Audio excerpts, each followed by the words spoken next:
ప్రవీణ్గా మ్మ్. నా మీద పెద్ద బ్లాక్ మార్క్ పడిందిరా. నీకు ఇప్పుడే పడిందా? నాకు పుట్టగానే పడింది పెద్ద బ్లాక్ మార్కు నా ఫేస్ మీద.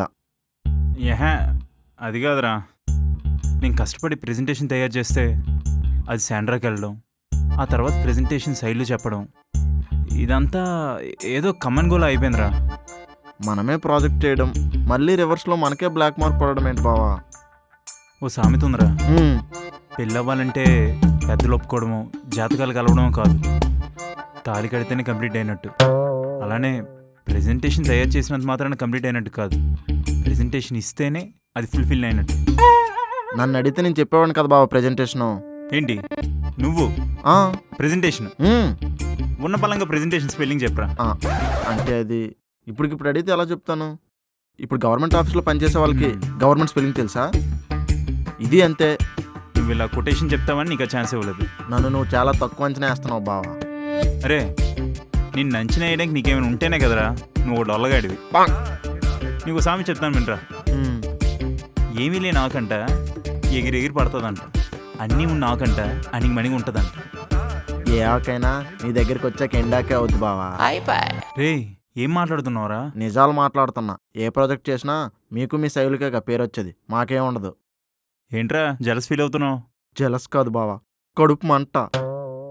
ఈ మధ్య నీకు అది కూడా ఉంటుందారా? నువ్వు నా ఎమోషన్తో ఆడుకుంటున్నావు. ఈడేంటి తగ్గ ఫీల్ అయిపోతున్నాడు. లేకపోతే ఏంట్రా, ఆఫీస్లో సగానికి సగం వర్క్ అంతా నువ్వే చేస్తావని ఆఫీస్ అందరికీ తెలుసు. మ్మ్. పైగా నువ్వు వర్క్ హాలిక్. కానీ వేరే వాళ్ళు ఎవరితోనైనా సడన్గా మాట్లాడమంటే మాట్లాడతావో చెప్పు? మ్హూ. లేదు. లేదు కదా.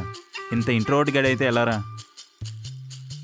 సరే ఓ పని చేయి, నువ్వు బాగా కమ్యూనికేషన్ స్కిల్స్ డౌన్లోడ్ చేసుకొని ఉండు, ఆటోమేటిక్గా నువ్వే టీమ్ లీడర్ అయిపోతావురా.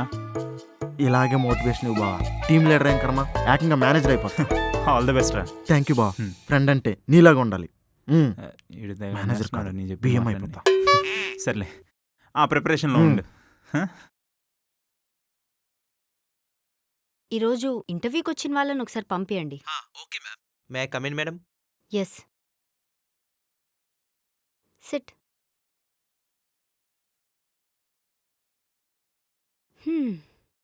చిన్నప్పటి నుంచి బాగా మార్క్స్ వచ్చాయి.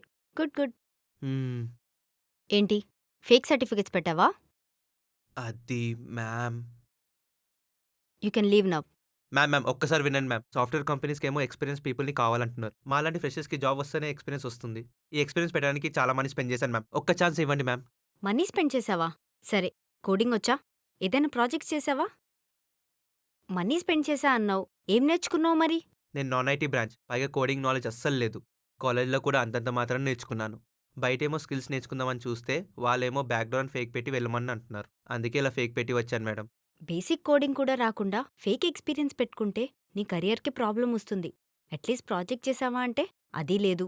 మరెందుకు ఈ ఎక్స్పీరియన్స్? ఇలాంటి ఫేక్ ఎక్స్పీరియన్స్కి డబ్బులు పెట్టే బదులు మంచిగా స్కిల్స్ నేర్చుకోవచ్చుగా. స్కిల్స్ నేర్చుకోవడానికి సరైన ప్లాట్ఫామ్ చూస్తున్నాను మేడం. సరే, నీకొక సిస్టర్లా సజెస్ట్ చేస్తాను, వింటావా? చెప్పండి అక్క. అక్కానా? అప్పుడే బాగానే ఎక్స్ట్రాలు చేస్తున్నావురా. నీకు ఫ్యూ మంత్స్ టైం ఇస్తాను. నేను ఒక ప్రూవెన్ ప్రోగ్రామ్ని సజెస్ట్ చేస్తాను. అక్కడ ట్రైన్ అయిన ఎంతో మందిని మేము హైర్ చేసుకున్నాము. సో నువ్వు సిన్సియర్గా అక్కడ నేర్చుకుంటే ఫ్యూ మంత్స్ తర్వాత ఇక్కడ ఎలాంటి ఫేక్ ఎక్స్పీరియన్స్ లేకుండా జాబ్ తెచ్చుకోవచ్చు. ప్రూవెన్ ప్రోగ్రామా అంటే ఏంటి? ఐఐటీస్, ఎన్ఐటీస్లో చదువుకొని అమెజాన్, మైక్రోసాఫ్ట్ లాంటి పెద్ద ఎంఎన్సీస్లో వర్క్ చేసిన ఎక్స్పీరియన్స్ ఉన్న వాళ్ళు డిజైన్ చేశారు ఈ ప్రూవెన్ ప్రోగ్రామ్ని. ఇందులో నీకు 0 లెవెల్ నుంచి స్టార్ట్ చేసి industry level real time projects చేపించి కంప్లీట్ ఇంటర్వ్యూ ప్రిపరేషన్ చేయించి జాబ్ వచ్చే వరకు గైడెన్స్ ఇస్తారు. నిజమా? అవును, వీళ్ళు నీలాంటి 0 నాలెడ్జ్ ఉన్న నాన్ ఐటీ బ్రాంచ్ అయిన వాళ్ళకి కూడా స్కిల్స్ నేర్పించి ఇప్పటి వరకు థౌజండ్స్ ఆఫ్ స్టూడెంట్స్కి అరౌండ్ 1500+ కంపెనీస్లో జాబ్స్ ప్రొవైడ్ చేశారు. మేం కూడా ఇక్కడే హైర్ చేసుకున్నాం చాలా మందిని మా కంపెనీకి. అసలు అంతమందికి 1500+ కంపెనీస్కి జాబ్స్ ఎలా వచ్చాయి మ్యామ్? ఏం స్కిల్స్ నేర్చుకున్నారు వీళ్ళు? ఇది తెలుసుకోవాలి అంటే నువ్వు వీళ్ళ టాప్ కెరియర్ ఎక్స్పర్ట్స్ కండక్ట్ చేస్తున్న డెమో అటెండ్ అవ్వాలి. ఇందులో నువ్వు ఎలాంటి స్కిల్స్ నేర్చుకోవాలి, ఎలా స్టార్ట్ చేస్తే నీ కెరియర్ని ఫాస్ట్గా బిల్డ్ చేసుకోవచ్చు అని లైవ్లో చెప్తారు. ఎలా అటెండ్ అవ్వాలి? డిస్క్రిప్షన్లో లింక్ ఇచ్చా, అది ఓపెన్ చేసి ఫ్రీ డెమో బుక్ చేసుకొని అటెండ్ అవ్వు. నీ డౌట్స్ క్లారిఫై చేసి నీ సాఫ్ట్వేర్ కెరియర్కి కంప్లీట్ గైడెన్స్ ఇస్తారు. థ్యాంక్స్ మ్యామ్, ఒక హోప్ వచ్చింది. తప్పకుండా అటెండ్ అవుతా.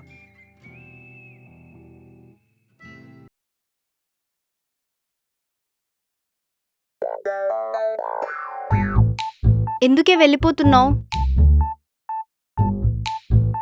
వెళ్ళిపోక ఏం చేయమంటావు? నేను వచ్చినప్పుడల్లా అట్లా కోట్లు పోగొట్టుకున్న దాంట్లో మొహం వేసుకొని కూర్చుంటావు. అలా ఏం లేదే, ఏంటో చెప్పు. ఎందుకు ఫేస్ అలా పెట్టావు? మళ్ళీ రాహుల్ ఏమన్నా ఎద్వ పని చేశాడా? వాడెదువ పని చేసినా నేనంత థింక్ చేసేదాన్ని కాదు. మరెందుకు ఇంత సైలెంట్గా ఉన్నావు? రాహుల్ పెళ్లి చేసుకుందామని అడుగుతున్నాడే. చేసుకోవే, వాడు తింగరోడే గాని చాలా మంచోడు. నీతో గొడవపడ్డా వాడొచ్చి సారీ చెప్తాడు. అండ్ నిన్ను అందరికన్నా వాడే ఎక్కువ ప్రేమగా చూసుకుంటాడు. అందరూ ప్రేమ తక్కువే విడిపోతారు, కానీ మా విషయంలో ప్రేమ ఎక్కువే విడిపోతామేమో అనిపిస్తుంది. అంత ప్రేమ ఉన్న దానివి ఎందుకు పెళ్ళొద్దంటున్నావు? నీకు చెప్పినా అర్థం కాదు సోనీ. నువ్వు చెప్తేనే కదే నాకు అర్థమైందో లేదో తెలిసేది. నీకు తెలిసిన మీ కజిన్ సిస్టర్ వాళ్ళకి పెళ్ళై ఉంటుంది కదా, వాళ్ళని వెళ్ళి అడుగు. పెళ్లికి ముందెలా ఉండేవాళ్ళు, పెళ్లి తర్వాత ఎలా ఉన్నారు? అది కామన్గా ప్రతి అమ్మాయి లైఫ్లో జరిగేదే. అదే ఎందుకు జరగాలి? మనం పెళ్లికి ముందెలా ఉండేవాళ్ళమో పెళ్ళైన తర్వాత కూడా అలానే ఎందుకు ఉండలేము? కొన్ని థింగ్స్ సొసైటీలో ఎప్పటినుంచో నడుస్తున్నాయి, కానీ వాటిని ఇప్పుడు మనం చేంజ్ చేయలేం కదా. ఒకప్పుడు పరిస్థితులు వేరే, ఇప్పుడు వేరే. మనం ఏమన్నా క్రైమ్ చేస్తున్నామా? జాబే కదా చేస్తున్నాము. మనల్ని పెళ్లి అన్న పేరుతో వంటగదిలో జైలు చేసి కూర్చోపెడతారు. రాహుల్ అలా ఎందుకు చేస్తాడే? రాహుల్ చెప్పడే, కానీ వాళ్ళ రిలేటివ్స్ చెప్పారనో లేదా పక్కన వాళ్ళు చెప్పారనో చేంజ్ అయిపోయి అంగిముంగి ఉండమంటే, అత్తమామ మాటలు విని పడుండమంటే నాకు కష్టమే. అత్తమామ చెప్పినట్టు వింటే తప్పేముందే? తప్పేం లేదు, కానీ వాళ్ళాడిందే ఆట, వాళ్ళు పాడిందే పాట, నా మాటే శాసనం అంటే నాకు భయమవుతుందే. నువ్వు ఓవర్గా థింక్ చేస్తున్నావు. నేను రియాలిటీ మాట్లాడుతుంటే నీకు ఓవర్గా థింక్ చేసినట్టు అనిపిస్తుంది. ఇది ప్రాబ్లం అని రాహుల్తో కూర్చొని మాట్లాడొచ్చు కదా. చెప్తే అర్థం చేసుకునేవాడు స్నేహితుడవుతాడు, చెప్పకుండా అర్థం చేసుకునేవాడు లైఫ్ పార్ట్నర్ అవుతాడు. నీతో వాదించడం నాది తప్పు. సరే, నువ్వు పంపిన మెయిల్స్ అన్నిటికీ రిప్లై ఇచ్చేశాను. ఎవరెవరు ఏ ప్రాజెక్ట్స్లో ఉండాలో, ఏ టైంకి రావాలో అప్డేట్ చేసేసాను. ఒకసారి చెక్ చేస్తావా? అంతా కరెక్ట్గానే ఉంది సోనీ. సరే, బాయ్. మరి ఎక్కువగా థింక్ చేయకు, నీ హెల్త్కి అంత మంచిది కూడా కాదు.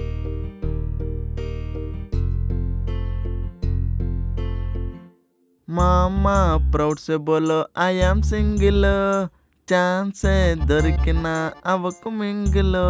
ఆఫీస్ టైంలో పాటలు పాడతావేంటి బ్రో? పని చేసుకోవచ్చుగా. డాన్స్ చేస్తా, నీకు అవసరమా? నువ్వు మరీ ఓవర్గా మాట్లాడుతున్నావు అనిపించట్లేదు? నా ఆఫీసు నా ఇష్టం, నీకెందుకురా? నువ్వేమైనా మేనేజర్వా లేక టీం లీడర్వా? పని చేయమని చెప్పడానికి పొజిషన్ ఉండాల్సిన పని లేదు బ్రో. మా ఆఫీస్లో వాళ్ళు చెప్పిన మాట నేను విన్నాను, దారిని పోయే దానాయి గడివి. నీ మాట నేనెందుకు వింటాను? వింటే మంచిది, బాగుపడతావని చెప్తున్నాను. స్కూల్లో టీచర్ చెప్పే మాట నేను వినలేదురా. పెళ్లి చేసుకునే వయసు వచ్చింది, ఎవడ మాట అస్సలు విన్ను. ఆహా, ఓకే. నేను మాట్లాడుతుంటే నువ్వు ఫోన్ చూసుకుంటున్నావేంటి? చిన్న మెసేజ్ ఒక్క నిమిషం.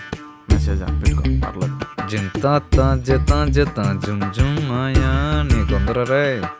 అరే, నా మాటకి నేను పాట పాడుకుంటుంటే నువ్వు వచ్చి నన్ను డిస్టర్బ్ చేసి మళ్ళీ నువ్వు పాట పాడుకుంటున్నావు. అసలు ఏమనుకుంటున్నావు నా గురించి? ఇంతవరకు ఏమనుకోలేదు, ఇప్పుడు క్లారిటీ వచ్చింది. నీకు జాతర మొదలైపోతురా. మా ఊరి జాతరకి ఇంకా చాలా టైం ఉంది. నీకు ఎర్లీగా స్టార్ట్ అవుతురా. నాకు అర్థం కాలేదు. అర్థం అయ్యే టైంకి నువ్వు ఇక్కడ ఉండవులే. బాయ్. సర్లే.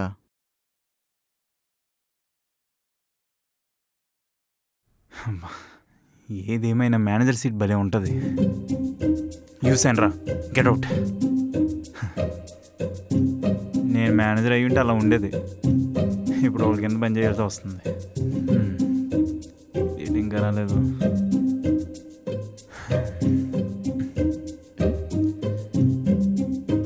నా క్యాబిన్లో కూర్చున్నావేంటి? నీకోసమే వెయిట్ చేస్తున్నాను. నా క్యాబిన్లో నా కోసం కాకుండా నీ మర్దల కోసం కూర్చుంటావా? విషయం ఏంటో చెప్పు. ఎందుకే ఆఫీస్ అంటే బాగా కాలిన పెనంలో అలా మండిపోతుంటావు? నేను ఎలా ఉంటానో నువ్వు చెప్పాల్సిన అవసరం లేదు, కానీ ఎందుకు వచ్చావో చెప్పు. నాకు శాండ్రా వద్దు. ఏంట్రా, తనని కూడా వాడుకుంటున్నావా? అయినా నీకు మలయాళం రాదు కదరా. నాకు భాష రాకపోయినా వద్దు. వద్దని చెప్పడానికి నువ్వెవరు? మన ఆఫీస్ కాబట్టి ఒక ఆఫీస్లో మెంబర్గా మన ఆఫీస్లోనే వద్దంటున్నాను. నీకు కావాల్సినప్పుడు నెత్తినెక్కించుకొని వద్దన్నప్పుడు పడేయడానికి తనేమన్నా నీ గర్ల్ ఫ్రెండా? కాదు కదా, ఆఫీస్లో ఎంప్లాయ్. నువ్వే ఎవరినైనా సరే అపాయింట్ చేయాల్సిందైనా ఫైర్ చేయాల్సిందైనా, అందుకే నీకు వచ్చి చెప్పా. నువ్వు అడగగానే చేయడానికి నేనేం నీ పెళ్ళాన్ని కాదు. పెళ్ళైతే చెప్తాను నీ పోనీ. ఇంతకీ ఎందుకొద్దంటున్నావో ఒక్క రీజన్ చెప్పు. అరే ఆ రోజు ప్రెజెంటేషన్ అంతా నేను కష్టపడి చేసి తనకి ఇస్తే ఆ డేటా అంతా తన దగ్గర పెట్టుకొని ఏమొచ్చి లాస్ట్ మినిట్లో హ్యాండ్ ఇచ్చింది. ఇది ఒక్కటి సరిపోదా? తను ప్రెజెంటేషన్ తర్వాత నాకు మెయిల్ చేసింది. ప్రెజెంటేషన్కి హెల్ప్ చేసింది ఏం కదా, నాకు కదా వచ్చి చెప్పాలి. నీకు చెప్పినా ఉపయోగం లేదని నాకు మెయిల్ చేసింది. Joke of the day. ఇప్పుడు తన ఆఫీస్ నుండి తీసేస్తావా తీసేవా? నువ్వు కావాలి అని తీసుకున్నావు. ఇప్పుడు నన్నేం చేయమంటావు? ఒక 6 months వర్క్ నేర్పించు. అప్పటి వరకు ఆఫీస్లో వర్క్ రిపోర్ట్ తీస్తారు కదా, అప్పటికి పనికి రాకపోతే వాళ్ళే తీసేస్తారు. అంటే ఆఫీస్ వాళ్ళు తీయాలి తప్పించి నువ్వు తీనని చెప్తావు. ఫస్ట్ నువ్వు తనకు నేర్పించడానికి ట్రై చేయి, ఆ తర్వాత థింక్ చేస్తా. ఛీ, నీ వాళ్ళ రూపాయి యూజ్ లేదు అసలు. నీకన్నా సులభ కాంప్లెక్సే మేలు. ఏంటి పెళ్లి సెట్ అయిందా? కాదు. కేరళ నుంచి ప్రసాదం తెచ్చి అమ్ముకుంటున్నావా? కాదు, ఇది కేరళలో ఫేమస్ స్వీట్ అని తీసుకొచ్చాను. స్వీట్స్ ఎందుకు పంచుతున్నావు? మా నాయనమ్మ చనిపోయింది కదా. నీకేమైనా బురదేం, నీకేమైనా చిప్పు తోపిందా? నాయనం చచ్చిపోతే ఎవరైనా స్వీట్స్ పంచుతారా? ఈ స్వీట్స్ మా నాయనమ్మ చనిపోయినందుకు కాదు, తను పోయాక నాకు 3 crores మనీ వచ్చింది అందుకు. చచ్చిపోతే డబ్బులు ఇచ్చారా? అదెలా? మా తాత పోతూ 2 ఎకరాల ల్యాండ్ మా నాయనమ్మ పేరు మీద రాశాడు. ఆమె తదనంతరం నా పేరు మీద ఉంది. ముసల్ది పోయింది, ఆస్తి వచ్చింది. నిజం చెప్పు, మీ నాయనం ఎప్పుడెప్పుడు చచ్చిపోద్దా అని వెయిట్ చేసావు కదా ఎంతకాలం? సరే, నీకు కావాల్సినంత డబ్బులు వచ్చాయి కదా, ఇప్పుడు ఉద్యోగం మానేస్తావా? అసలు నేను నీకు ఎలా కనిపిస్తున్నా? మా తాతల ఆస్తి మీద బతుకుతా అనుకుంటున్నావా? నేను నా సొంత కాళ్ళ మీద నిలబడతా. ఇప్పుడు ఎవడు రెంట్కి తెచ్చుకొని నిలబడ్డు, వాడి సొంత కాలం మీద వాడు నిలబడతాడు. జోక్ కాదు రాహుల్, నేను ఓన్గా ఎర్న్ చేద్దాం అనుకుంటున్నా. ఇయర్నింగ్ కోసం మమ్మల్ని నాశనం చేసేస్తావా? నేనేం చేశాను? ఏం చేశానంటావా? చేసిన ప్రెజెంటేషన్ అంతా కేరళ పట్టుకుపోయి ఏం చేశానంటావా? నీ వల్ల నాకు బ్లాక్ మార్క్ వచ్చింది. నేను శైలు మేడంకి చెప్పేళ్ళాను కదా. దానికి మెయిల్ చేస్తే మరి నేనెందుకు? Sorry sir. సారీ నాకు కాదు, మడిచి మీరు శైలికి చెప్పు, అసలుకి ఫుల్ ఫైర్లో ఉంది. ఎంత ఫైర్లో ఉన్నా ఈ శాండ్రా కూల్ చేస్తుంది. నీ కాన్ఫిడెన్స్కి దండమే తల్లి, వెళ్ళు. సరే స్వీట్ బాక్స్ వెళ్ళు. మ్యామ్ పిలిచారంట. శాండ్రా, ఆఫీస్లో లీవ్ తీసుకోవాలంటే మెయిల్ పెడితే సరిపోదు, ముందే ఇంటిమేట్ చేయాలి కదా. అది కొంచెం ఎమర్జెన్సీ ఉంటే వెళ్ళాల్సి వచ్చింది. ఫస్ట్ టైం కాబట్టి నేనేం అనట్లేదు, నెక్స్ట్ టైం నుంచి ఇలా కుదరదు. అయినా నీకు వర్క్ రాదా? వర్క్ వచ్చు మ్యామ్, కానీ రాహులే అసలు పేషెన్స్తో చెప్పడం లేదు. నీకేదైనా అర్థం కాకపోతే నన్నొచ్చి అడుగు, కానీ ఇలా మాత్రం చేయకు. నీ వర్క్ ఇంప్రూవ్ కాకుంటే నీ జాబ్కి గ్యారంటీ నేనివ్వలేను. Okay ma'am. మ్యామ్ అవును, మనకి 10 projects ఓకే అయ్యాయంట కదా, కంగ్రాచులేషన్స్. Thank you. పార్టీ లేదా? ప్రాజెక్ట్ ఎలా అయిందో తెలీదు, ప్రెజెంటేషన్ ఎవరిచ్చారో తెలీదు, కానీ పార్టీ మాత్రం కావాలి. అంటే అందరు అడుగుదాం అనుకుంటున్నారు, బట్ వాళ్ళు అడగలేకపోతున్నారని నేను అడిగానంతే. పార్టీ ఎప్పుడు ఇవ్వాలో నాకు తెలుసు, వెళ్ళు. Okay ma'am.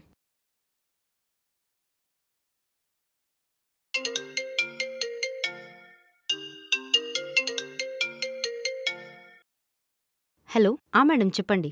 శైలు, మనం ఈ మంత్ పార్టీ ఎప్పుడు చేసుకుందాం?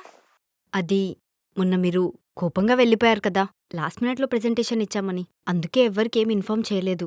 అవును, నాకు కోపంగానే ఉంది, కానీ మనకి 10 projects వచ్చాయని ఆఫీస్లో అందరూ పర్సనల్గా మెసేజ్ చేస్తున్నారు.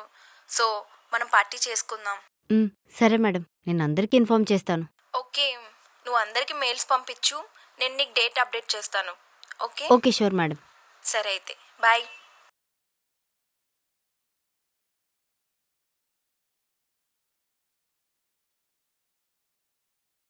మీరందరూ నా పెళ్ళికి రావాలి. వస్తారు, ఎందుకంటే మీరందరూ నా ఫ్రెండ్స్ కాబట్టి. పెళ్ళికలు వచ్చింది నాకు. ఏంటి ఆఫీస్లో సిగ్గంతా నీ మొహంలో కనిపిస్తుంది? సిగ్గు ప్రాక్టీస్ చేస్తున్నాను బావా. సిగ్గు ప్రాక్టీస్ చేయడం ఏంట్రా? అదేదో సాంగ్కి రాగం ప్రాక్టీస్ చేస్తున్నట్టు. ఏం లేదు బావా, మా పేరెంట్స్ ఇప్పుడే ఫోన్ చేశారు. ముందు సంవత్సరం మా అన్నకి పెళ్లి చేశారు కదా, ఈ సంవత్సరం నీకు చెయ్యాలా లేకపోతే ఎవరు నేను లవ్ చేస్తున్నావు అని అడిగారు. మీరే చూడండి అని చెప్పా. ఎరా నీకు పెళ్ళేంట్రా? ఏం బావా, నేను పెళ్లి చేసుకోకూడదా? పెళ్లి చేసుకునే అర్హత కూడా నాకు లేదా? నీకు పెళ్లి చేసుకునే అర్హత లేదనట్లేదు, నీకు అసలుకే శాలరీ తక్కువ, పైగా మేనేజర్ కూడా కాదు. ఒకవేళ మేనేజర్ అయిన తర్వాత పెళ్లి చేసుకోవచ్చు కదా. ఏ వయసులో జరగాల్సిన ముచ్చట ఆ వయసులో జరగాలి బావా, అప్పుడే ఆనందం. అదే నిజమేలే, నీకునే తెలివితేటల శైలు కూడా లేవు. ఏమైంది బావా శైలుకి? లేదురా, దానికి పెళ్ళంటే ఇష్టం లేదు. పెళ్ళంటే ఇష్టం లేదా? నువ్వంటే ఇష్టం లేదా? రే, నేనంటే ఇష్టం లేనప్పుడు నాతో రెంట్కి ఎందుకు ఉంటుందిరా? రూమ్ రెంట్ షేర్ చేసుకోవడానికి. రే, ఇంకొక మాట మాట్లాడేవంటే జోడించి కొడతా. నువ్వు షూ వేసుకున్నావు బావా. ఈసారి నువ్వు మళ్ళీ ఎలాంటి జోక్లే నువ్వు కంటిన్యూ చేయి, ఈసారి షూ ఇచ్చి కొడతా. నువ్వు ఏది ఇచ్చుకుంటున్నా పెళ్ళికి ముందే, పెళ్లి తర్వాత గివ్ రెస్పెక్ట్ టేక్ రెస్పెక్ట్. నీకు పిల్ల లేదు కానీ పెళ్లి గురించి మాట్లాడుతున్నావు. నాకు పిల్లలున్నా పెళ్లి గురించి మాట్లాడలేకపోతున్నాను రా. జీవితం. రాహుల్ ఎక్కడికి చిన్నపిల్లని లాక్కెళ్ళినట్టు లాక్కెళ్తున్నావు? ఆఫీస్లో పర్సన్స్ మాట్లాడుతున్నావు కదా, అందుకని ఇలా అడవిలోకి తీసుకొస్తావా? ఇది అడవి కాదే పార్క్. సర్లే ఏంటో చెప్పు. ప్రవీణ్ గడికి పెళ్ళి అయిపోతుందంట. అవునా? కంగ్రాచులేషన్స్, నాకు చెప్పనే లేదు. ఏహా అది కాదు, ఆడు నాకన్నా ఏజ్లో తక్కువ, జాబ్లో తక్కువ, పొజిషన్లో తక్కువ, శాలరీలో కూడా తక్కువే, అయినా సరే పెళ్ళి అయిపోతుంది. రాహుల్, మనం ఎప్పుడు ఎవరితో కంపారిజన్ చేసుకోకూడదు. చేసుకున్నామనుకో జీరోగానే మిగిలిపోతాం.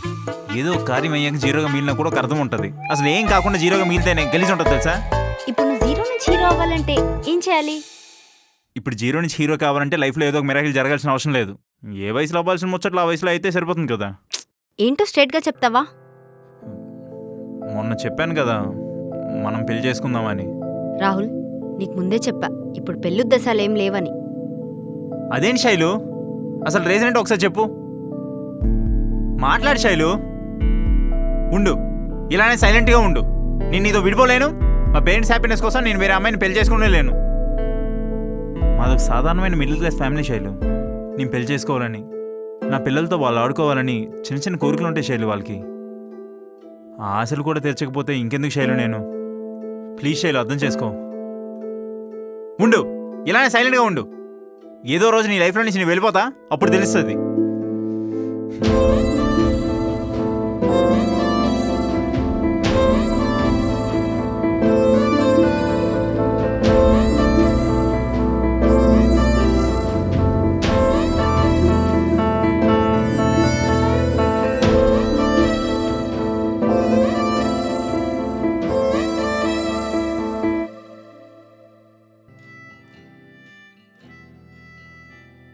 ఏంటి ల్యాప్టాప్లో అంత సీరియస్గా చూస్తున్నావు? మీరు చెప్పిన తర్వాత డెమో అటెండ్ అయ్యాను. మన ప్రీవియస్ నాలెడ్జ్ బ్యాక్గ్రౌండ్తో సంబంధం లేకుండానే ఐటీ సైడ్ హైపే శాలరీతో మన జర్నీ ఎలా స్టార్ట్ చేయాలో తెలిసింది. వీళ్ళు ఇండస్ట్రియల్ లెవెల్ ప్రాజెక్ట్స్ కూడా నేర్పిస్తున్నారు. అండ్ నేను ఏం స్కిల్స్ నేర్చుకోవాలో కూడా అర్థమైంది. ఇంకా 6 monthsలో రెడీగా ఉండండి నన్ను హైర్ చేసుకోవడానికి. మరి ఇంకెందుకు లేట్? మీరు కూడా హై పెయిడ్ సాఫ్ట్వేర్ జాబ్ తెచ్చుకోవడానికి చూస్తుంటే డిస్క్రిప్షన్లో లింక్ని క్లిక్ చేసి బుక్ ఏ ఫ్రీ డెమో క్లిక్ చేయండి. మీరు కూడా ఇలా హై పెయిడ్ సాఫ్ట్వేర్ జాబ్ తెచ్చుకోవచ్చు. ఒక కెరియర్ ఎక్స్పర్ట్ లైవ్లో ఎక్స్ప్లెయిన్ చేస్తారు.